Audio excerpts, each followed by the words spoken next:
Video ya Linda inaeleza ameolewa akiwa na miaka 14.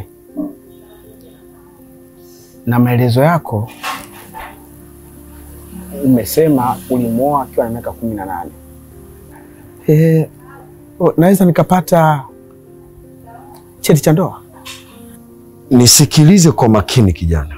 Hii faili ilishafutwa miezi 8 nyuma. Kisha wewe leo unakuja na maswali yanayotokana na maumivu ya kifo. Na sio kifo tu, ni kifo cha kufiwa na mke wangu. Unajua maumivu ya kufiwa na mke wewe? Unaweza kuvaa viatu vyangu?